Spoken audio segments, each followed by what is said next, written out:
I'm here with Tim McGlinn, who writes a Substack called the AltView. Substack's an email platform, and I've been following it for some time.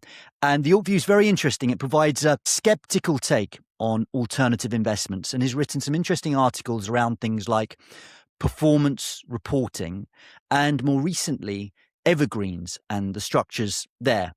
And I say, in contrast to Fundshack, we tend to come at things from a relatively positive perspective without running away from the more critical areas. Tim comes from the critical areas, and so I thought if we have a conversation, we might be able to meet in the middle. So Tim, welcome to Fundshack. I wondered if you would start by giving us a little bit of background to yourself so people can understand where you're coming from, why you set up the AltView, but why you got interested in this. Sure. Well, thanks for having me. And I think kudos to you for trying to provide a different kind of perspective. My background, I spent most of my career in finance working as an equity research analyst, over 20 years. The last 10 of those were spent at a DB plan where we had an internal team managing basically stocks and bonds with a little bit of alts. I had no involvement directly in doing that. And that organization was basically shut down at the end of 2017. And frankly, had a difficult time getting another job, but eventually landed a job working in investment consulting and served in that role for about 5.5 years. That job involved some investment consulting where we were picking active managers and stocks and bonds. I was mostly focused on stocks, but also some work in alternatives. And I discovered while doing that, to my great surprise, that as an example, private equity returns were nowhere near as good as were, in my view, commonly thought, and not as good as have been thought by me. I always thought, well, if you invest in private equity, surely the typical return, I would have guessed private equity investors enjoyed returns that were notably better than public equities. Given the higher leverage, I knew that much, and given that you were tying your money up for a long time. And to my surprise, that wasn't true. And there was a debate about returns. And I started to see that the way that decisions got made within investment consulting firms and also within the investment ecosystem more broadly didn't always seem to make sense to me. There wasn't a application of first principles. And this applied in other areas too, like we had hedge funds at my former employer that we hadn't recommended. To my mind, the returns were quite poor, and yet we still managed to argue that our clients should remain invested in them. And so I started to see, I think I already had a fair amount of skepticism about things that I think that's an asset as an equity research analyst that served me well, and looked for evidence, looked to make sure that assumptions were well underpinned. I also noticed in investment consulting, and also again in investing broadly, there's often an absence of accountability for decision making. So, for example, sometimes what happens is a manager comes in and tells a story and says, "This is our fund. This is what we think can happen." And then the decider, it could be a consultant, it could be a trustee, makes the investment, but never actually declares to themselves or to their committee, we think we bless this and agree with these expectations that are the expectations of the manager, or we have different expectations. They could even be better.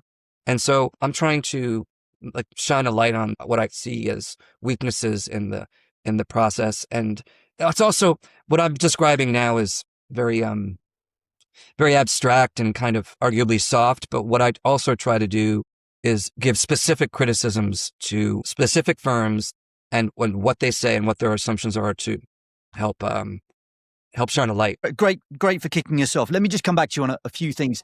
So you made a few statements about private equity returns, and they were quite, let's say, subjective, because what you were saying was they weren't as good as you thought they were, right? But, right. Who knows how good you thought they were. Can you kind of give us some quantification as to where you ended up? Where you would place private equity returns? Sure. Well, I mean, that's a great follow-up question, because we can all say, "Oh, I'm happy with the results," but it's if you're a fiduciary serving as a trustee, like you need to have some kind of way using a number to express that. So the rabbit hole that I went down on private equity returns was prompted by a speech that I read by Gary Gensler, the then SEC chairman, and the speech was in November of 2021, and he talked about, I think he was talking about the high cost of private equity investing, which in and of itself is not a problem if the results justify the cost. But he cited a French professor, Ludovic Valpou, who's well known in the field of study of private equity generally. He's a longtime skeptic.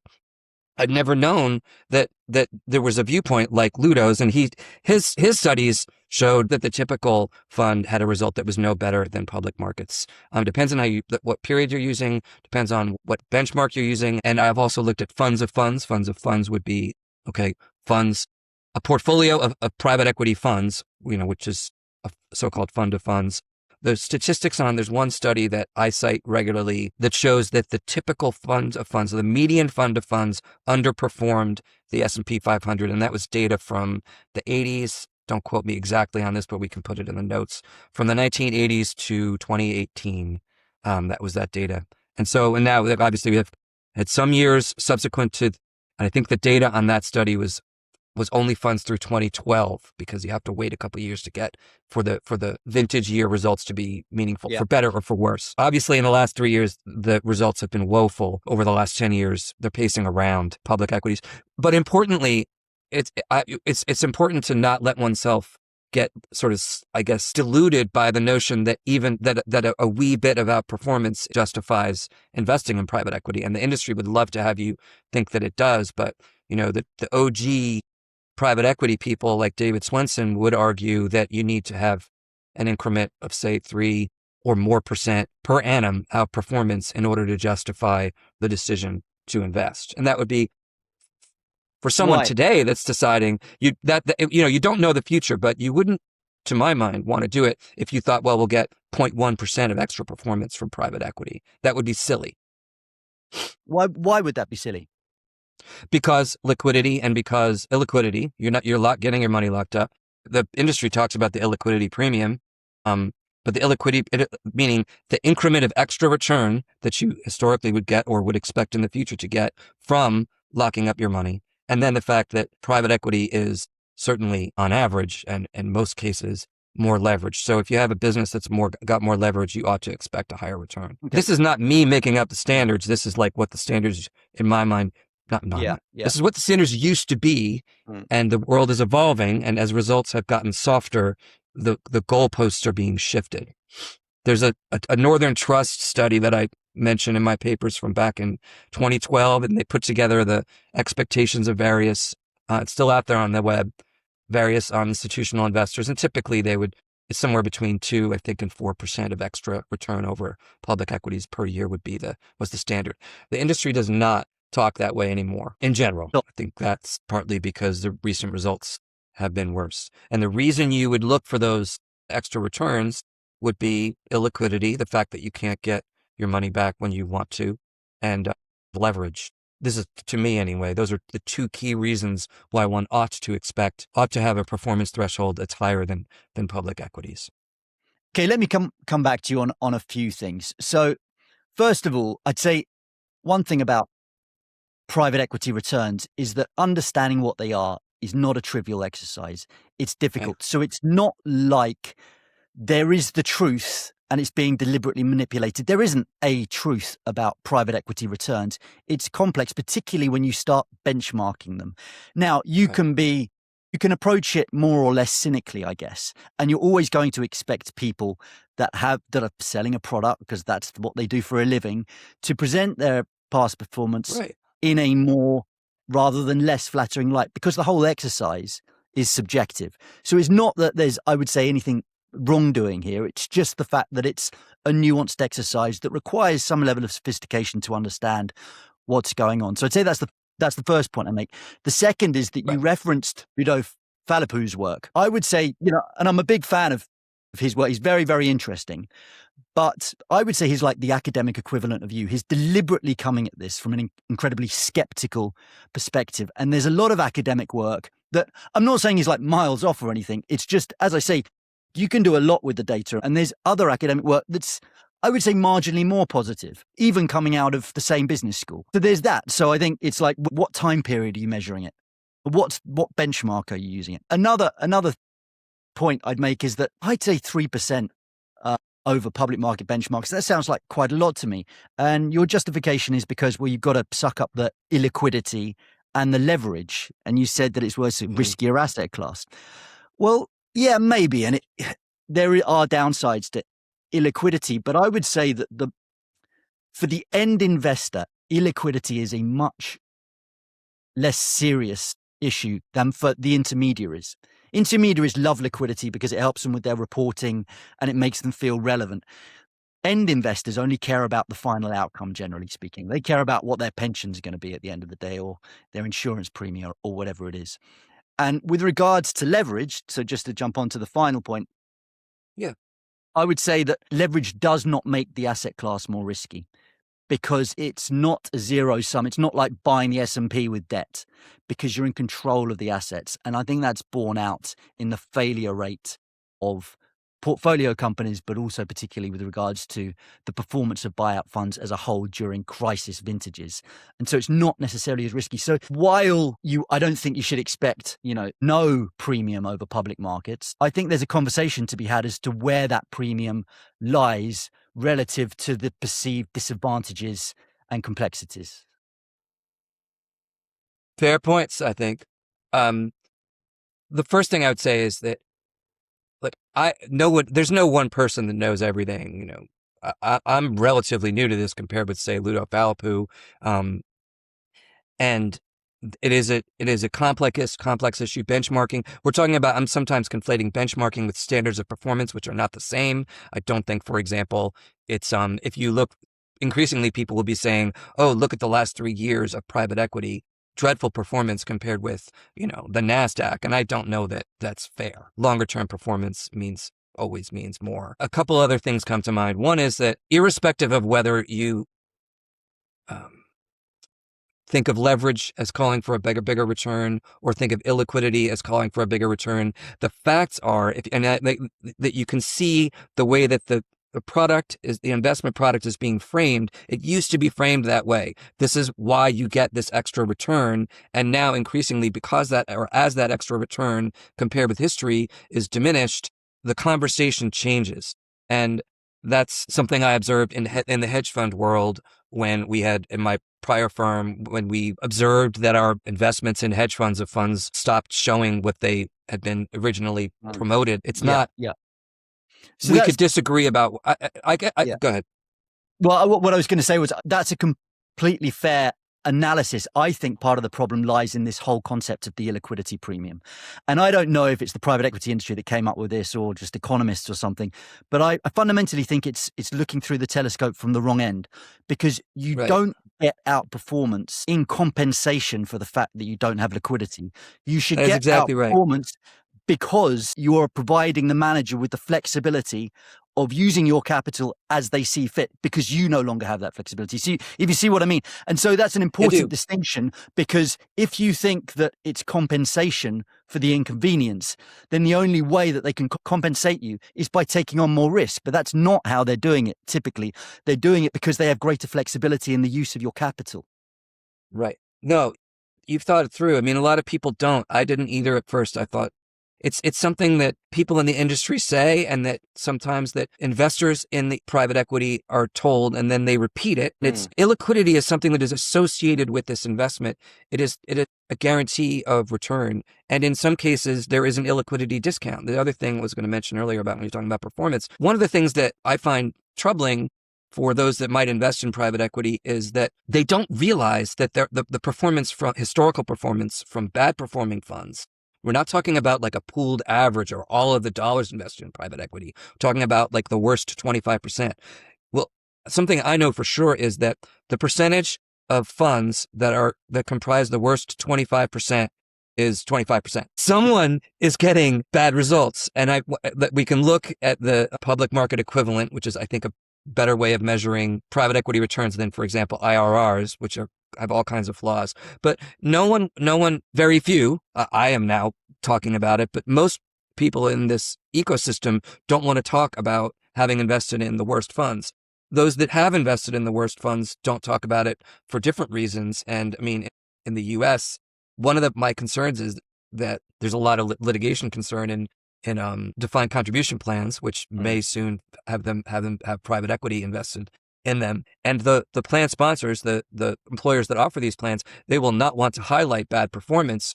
And they might even leave the bad performing private equity in these plans because they're afraid of getting sued. And it's just this, and that would suit the industry just fine because they keep the money even if the results are bad. So there's a lot there, but.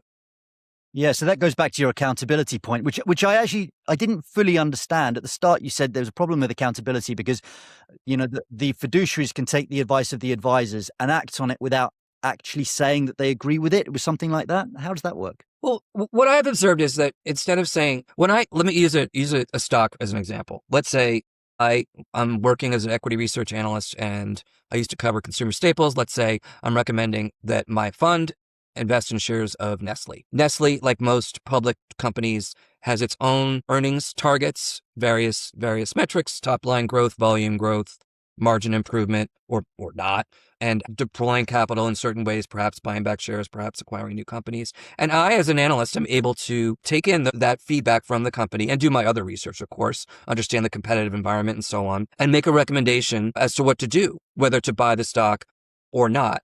But when I, as an analyst, made these recommendations, I didn't simply say, this is what Nestle said, let's buy Nestle stock. There's something in between. There's my work, which is to say, this is what Nestle said, and this is what I think about what Nestle said. And this is my best estimate of what will happen in the future to Nestle's business. And as a result of that, this is my target price for Nestle 3 years out. That's the way that investing in accountable, I would say, investing in public equities would work. And I mean, having worked in it for a while, you see that people get uncomfortable saying, this is what I think, and therefore what I think we should do. They will rely to too great a degree on what the management of the team says, and they'll just hang our head on that, or what everyone else seems to think, and not actually take ownership for the decision. But if done right, investing in anything includes that kind of level of higher accountability. Now, it doesn't mean especially in a litigious, like in the US environment, it doesn't mean that if you get it wrong, you get fired or worse, but it just should mean that, that's what you're doing after all. You are making a decision to do this or not do it. And just to bring it back to the consulting world, fund manager, private equity fund manager X comes in, gives their slide deck, gets digested by the team, memo gets created, memo says, this is what they did, this is what they said, and then we're going to have a vote. Are we going to invest in this or not? But there's no level of, this is what we, the investment consultant team, thinks and expects from this fund. Yeah. I see the distinction. Yeah. Or tracking the decisions of the team that's making the recommendations. I mean, I'm an equal opportunity skeptic. I've worked in public equities, active equities, but now can see just how incredibly difficult it is. You should, even if you're investing in active equities and you don't have to do that. You can invest passively for virtually free. You should have some kind of threshold for expected alpha from those decisions too. And last week I posted something, some guy was on LinkedIn talking about how his active managers were so great. And I posted something. I said, well, you should have, if you are picking these managers, you should have some kind of notion of what you expect in terms of alpha from those managers, however you want to define it. We can talk about that separately. And his response was, well, that's a silly question. I don't need to answer that. And I'm like, Russ, does it sound silly to you? No.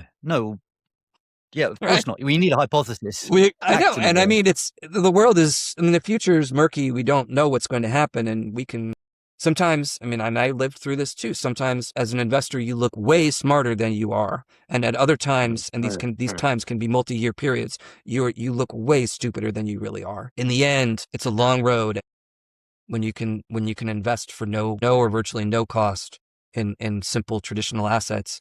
It creates a really, really stiff headwind for assets that are managed in ways that are more expensive. That doesn't mean that no one should do it. I'm not anti-alts at all cost or in every situation, but the game is harder, far harder than people tend to believe.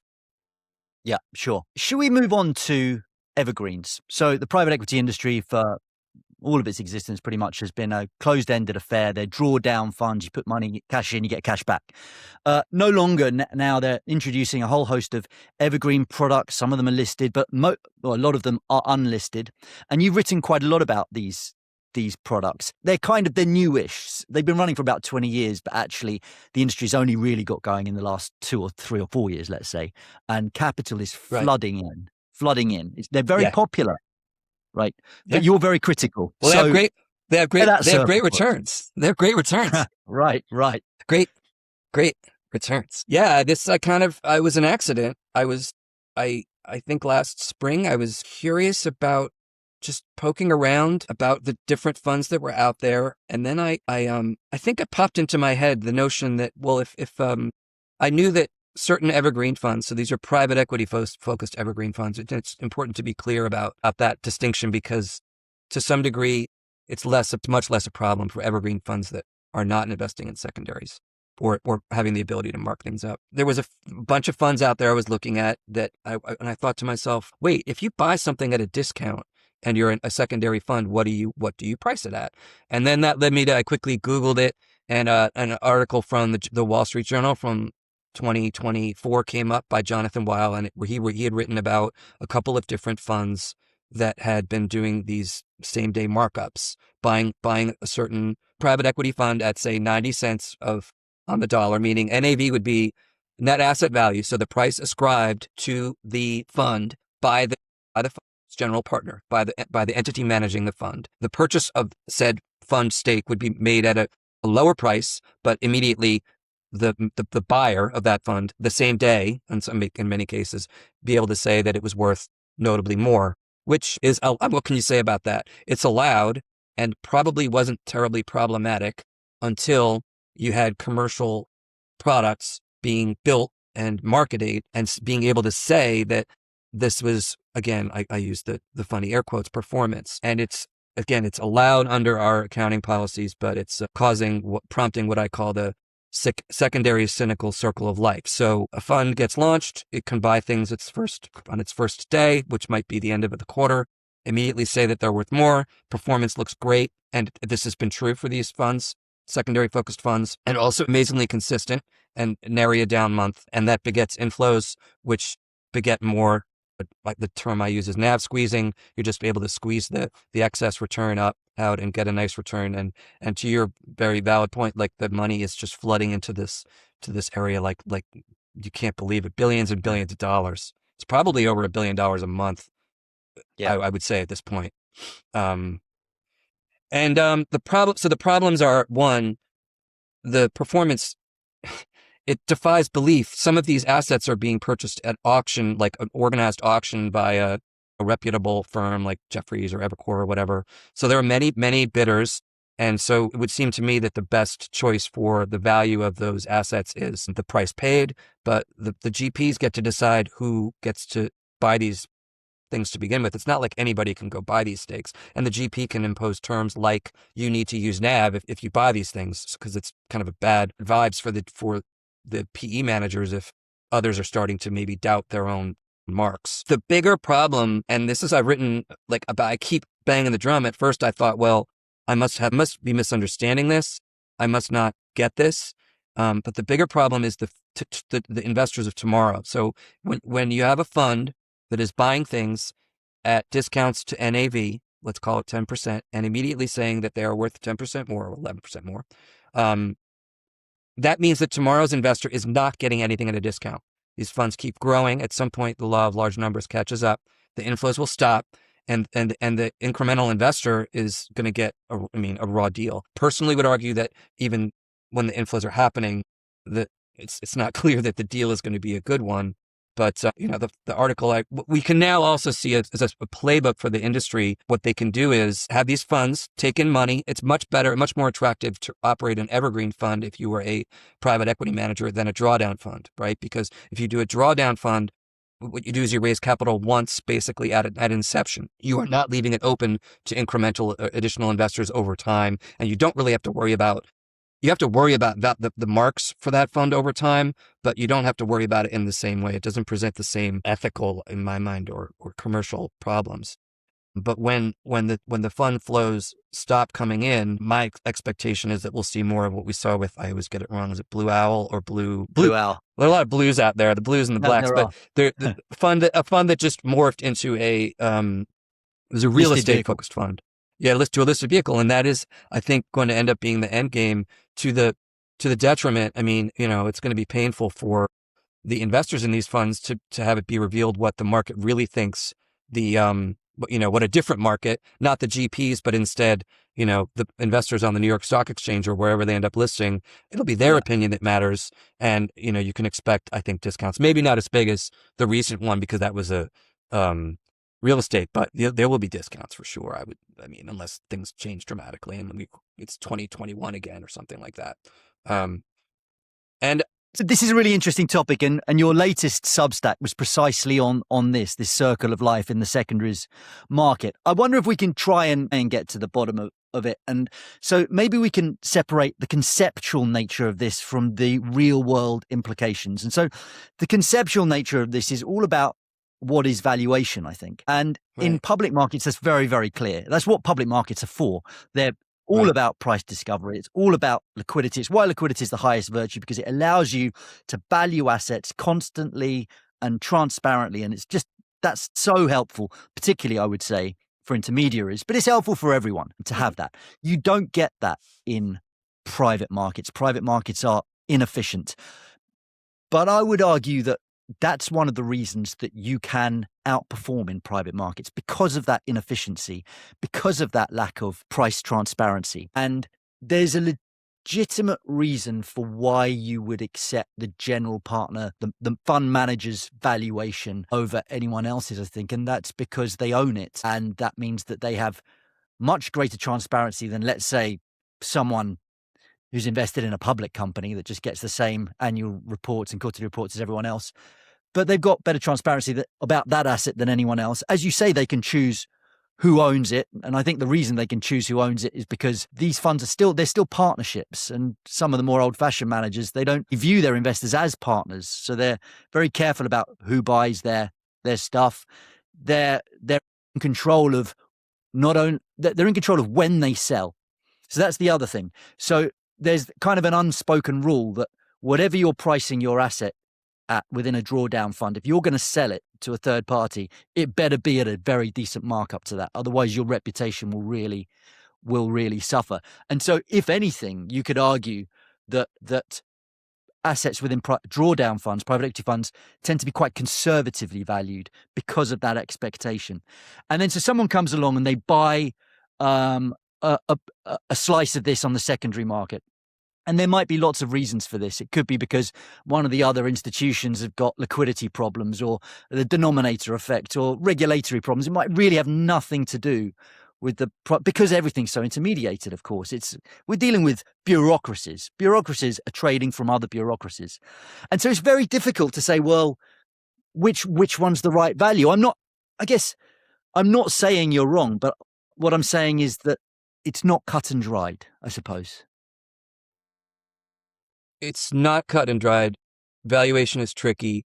However, there are rules. I don't know the specifics on the European side, but in the States, it's ASC 820, Accounting Standards Codification 820. And there's a process, there's a standard that the GPs approach that they are meant to use and apply.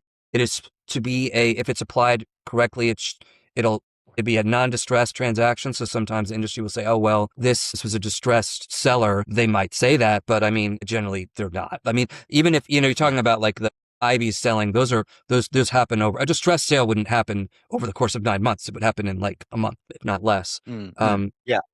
It is meant to, the language of ASC 820 makes it pretty clear that transaction that's done pursuant to an auction, like let's say, again, like let's just use an example of an Ivy League institution in the US that decides it wants to sell $1 billion in private equity holdings on the secondary market. They call up some bankers or some advisors. They get, 50 to 75 interested parties for the first round, and then there are 15 or 20 in the second round. That is to me, it's hard to square that process and the price that results with that process with anything other than, reasonable price discovery. So what has happened is that there was a time when I worked at a defined benefit plan. We, at one point, I wasn't working in that, but I remember this happened. We owned post GFC already. We had an investment with a general partner. We purchased on the secondary market an additional stake in that same fund.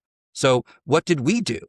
How did we price what we paid? I mean, we now have two prices. We have the GP price, which is up here. And in our case, I'm pretty sure we bought for a very big discount because it was post GFC. So these are fair questions. And it's not, and I would agree, it's not always easy to navigate these things. But what I will say is that in our situation, as a DB plan, not a commercial enterprise, the commercial performance incentives weren't there. And also like the whole secondary market in total back in even 2010 was puny. Now you have a situation where these practices are happening and we're being told that it's performance, and it makes your, it kind of makes your brain melt to think that the number should be anything other than the purchase price at some point. Or said a different way, if the secondary market continues to develop, reasonable people can disagree exactly where and when this happens, but at what point can we say that the right price is no longer what the GP says and is the increasingly liquid market for secondaries seems like a better idea, and we oughtn't say that we just made 10% on buying one thing and by snapping our fingers. I mean, no reasonable person would say that the buyer could turn around and sell it on a day later for 10% more. That defies belief. The more robust the process, the harder it is to believe. I am not saying, and this is again where the industry will point to specific situations where I'm not saying there's no situation where a secondary market manager could turn around and sell something for more. I'm sure there is. I'm sure there was a case. But broadly speaking, come on.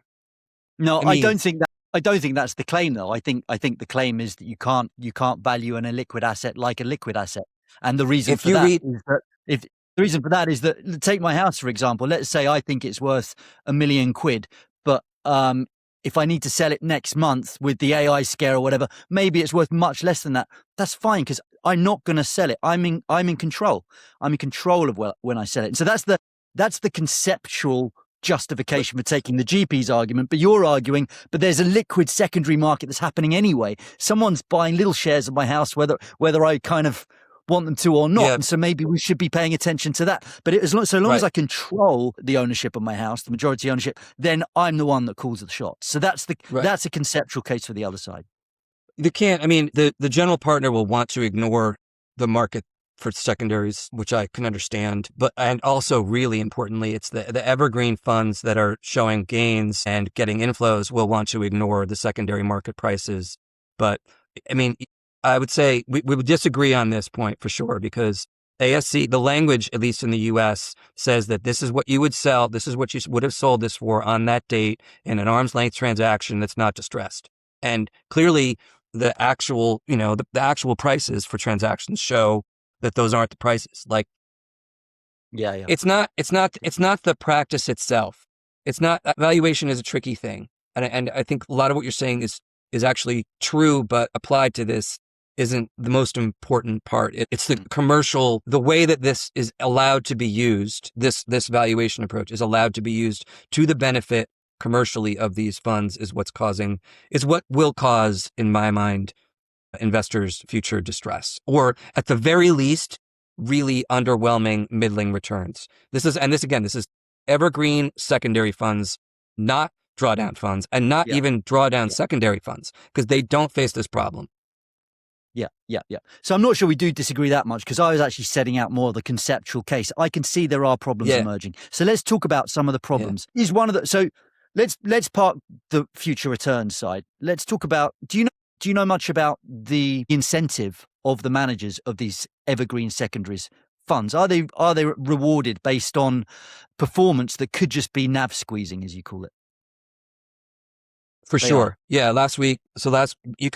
You can, in the US anyway, the so-called 40 Act funds, so they're regulated investment funds, they have to put out regular financial statements, and they disclose. For a while, there were some articles written, and this was Jonathan Weil at the Journal wrote this too, like, they were trying to disguise the purchase price of the investments, putting just commas instead of a table to make it very difficult to see what the cost bases were. But you can see through that, you can get a pretty good idea, not definitive, but a pretty good idea, particularly when transactions happen at a period end, of how much of a fund has fund's return has been derived from NAV squeezing. And in the case of the Ares, I think it's called the Ares Private Market Fund, which I wrote about last week. And the article was called Ponzicity, at least is the word I'm trying to use for it, to describe the degree to which the returns are coming from the one-day gains, from the NAV squeezing. And in their text, in the text commentary of their first 2 or 3 full fiscal years results, they say that mainly the returns came from gains on purchases of secondaries. So that's, to me, I asked Ares for clarification about this. They didn't respond to me, although I do have a couple followers from Ares on my Substack now. So there's that. But that tells you, mainly to me means the majority of. So if it's $100 of NAV squeezing, at least $51 came from $100 of gains, at least half of a bit more than half of that at least came from NAV squeezing. I think it's probably for them more like 70 to 80% of the returns, but that's a guess. Though they should know, they should be able to calculate that.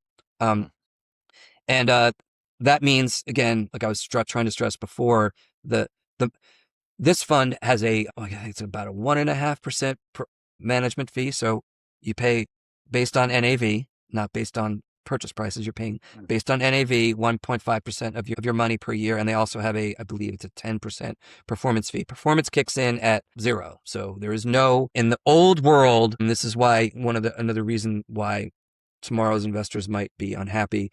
In the old world, a traditional hurdle rate, so the performance level that had to be reached in order for incentive fees to be paid was about 8%. Here there's 0. So the T-bill is 4% right now. So you're looking at paying 10% of 4%. That's 40 basis points of extra fee, just if they just put it in T-bills, which they're not. So is that standard? Secondaries. There's no hurdle in these evergreen funds. Do you know if that's relatively standard, or do you know how that came about? That is relatively standard, and I think that I don't know. I know, like the Hamilton Lane Private Assets Fund last year, they, pursuant to a shareholder vote, amazingly, were able to get the shareholders to approve a change whereby they stopped having a hurdle rate of what was 8% and switched it to a NAV-based 10% rate. So they were paying almost nothing in like under like $100,000 for like since inception to date in performance fees. But then they were able to, pursuant to the shareholder vote, pay themselves $58 million. That was through March of 2025. So the new standard is a lower standard from the perspective. No one could argue that this is not a lower standard, and it is worse for the investors compared with the previous standard. Okay, this is happening. This happens at good. Let me try and put the other view across. I've always thought the 8% hurdle was very high. It was set in a time when interest rates were much higher. It's quite the hurdle when you're incentivized like that. And maybe, private markets have created this new product and thought, right, let's fix this one. And clearly investors and shareholders just haven't pushed back on it. So the market has spoken. How about that? Yeah.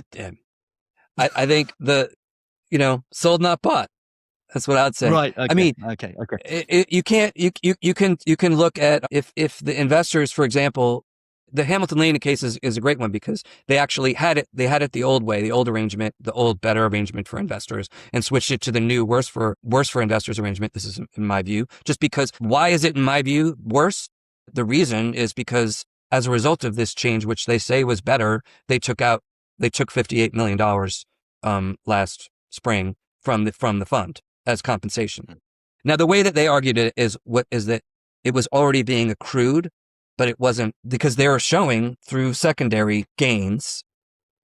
They were showing performance, and that performance required them to accrue incentive payments, but not to pay them. And so pursuant to the shareholder vote, the shareholders said, yes, we allow you to make these changes and pay yourselves. And this corresponded, there were other changes which made things look good, which was a reduction in fees from 1.5% management fee to 1.4, if memory serves. And they also reduced their the percentage incentive fee from 12.5% to 10% while removing the 8% hurdle. So optically, if all you knew was, if you didn't know what the incentive fee meant, which some people don't, and you just looked at 1.5 and then 1.4, oh, that's better. And you look at 12% versus 10%, that's better. But remember, using the 12.5% calculation, almost nothing was getting paid because nothing's being realized. It had to be, maybe I missed this important point, but in order, the method for calculating the fee actually going out, like in order for a fee to actually be paid, an investment had to be realized. It Yeah, the wasn't based carried upon what interest was based on right. cash. Yeah, and that's an important thing. Maybe I don't know how sophisticated all of your listeners are, but that means that you can say the GP, the manager of the money, can say it's worth 100 and it might not be worth 100, but there's no harm done to the investor because ultimately this thing will get sold. If and when it is sold, then a fee is either paid or not paid. That was the old arrangement for this Hamilton Lane fund. The new arrangement says, no, we defer to the various people that are managing these secondary investments that sit in this fund, and what they say it's worth is what we're saying it's worth. And every month it seems to be worth more because every month we're taking in new money and we're buying new things that are worth less than the GP says. And isn't life grand? Yeah. Well, so this is the danger, but it's kind of inevitable. So the beauty of traditional private equity closed-ended drawdown funds is that everything it's unequivocal. It's cash in, cash out. It's unambiguous. The value is clear at the point that the carried interest is paid. Everyone's incentives are very, very nicely aligned. As soon as you try and create liquidity from an illiquid asset, you have to start making compromises.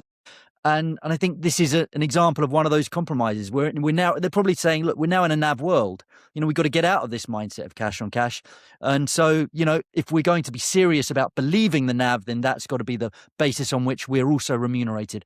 And I guess my argument for that is I kind of assume that all these people they think about their reputations. They want a job next year and in 5 years and 10 years, and they know that they can't sell their reputation down the line for jam today. That's not how this market is historically operated. Reputation is absolutely everything.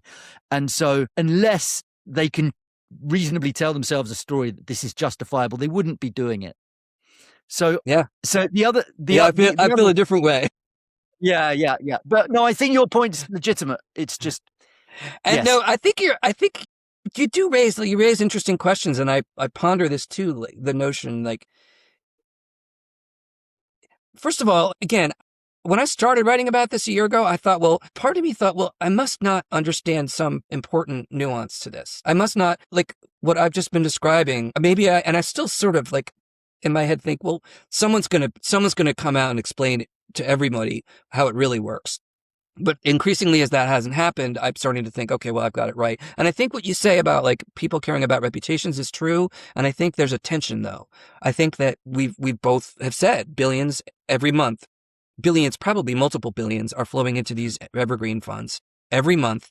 And if you're a company that offers these funds and you've got out ahead, then you're just doing fantastically well. It's a much easier vehicle than a drawdown fund because the gates are open. You're like, come on in, everybody. That's a wonderful dynamic. And if there's a prisoner's dilemma aspect, like I think somebody from KKR was sort of saying some critical things about these funds last year, but for the most part, I think they want to just get on the train because so much money can be made.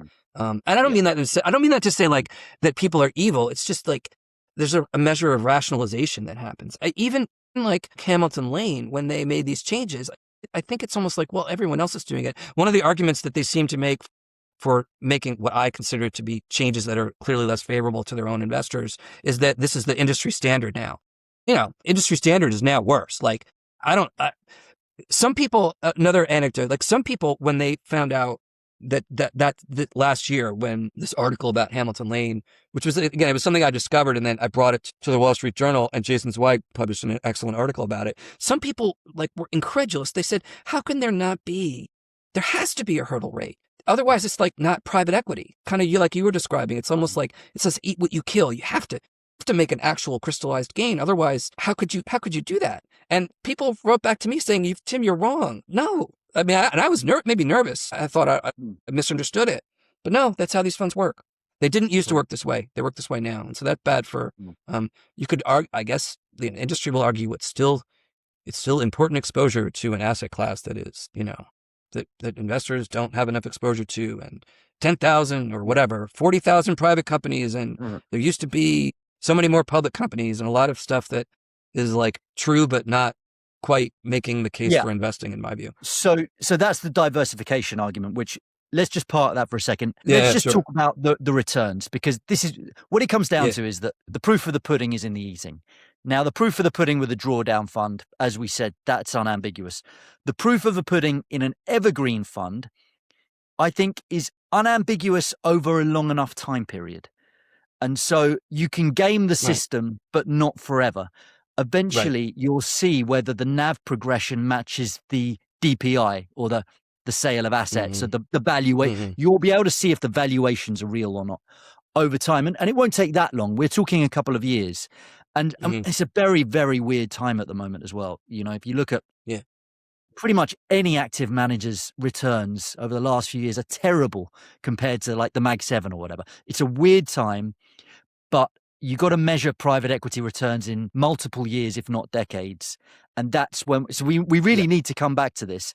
And unless we can identify, I think, any clear misalignment of interest, my bias is that this is an industry 100% grown, it's developed on its reputation. Now, I take the point that billions are pouring in, and that's going to skew, that could skew things, and we should be very, very mindful of that, because people are only human. Again, I just think right now, forced to guess that the ability to make easy money is winning over the long-term reputational considerations.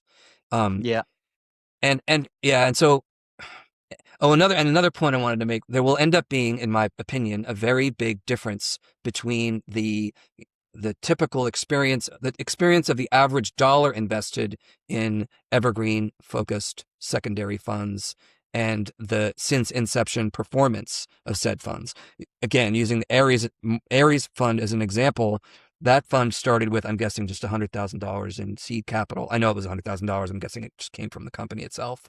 I think it was 2022 or 2023, and is now at $5 billion. And like at least $1 billion of that is from the last years of inflows.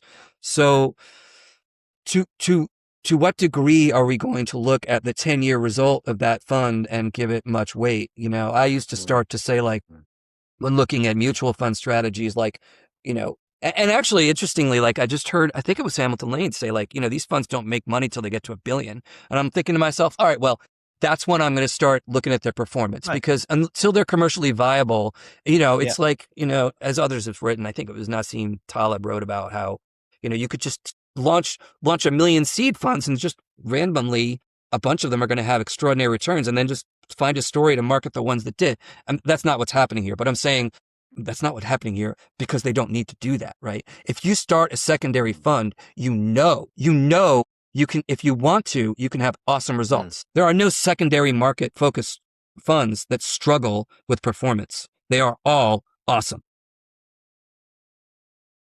Yeah. Okay.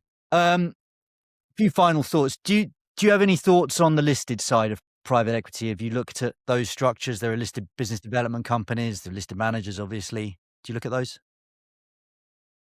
Not as much, but they, you know, having seen what we're seeing with Blue Rock or Owl, or maybe both, actually, I need to pay more attention to them.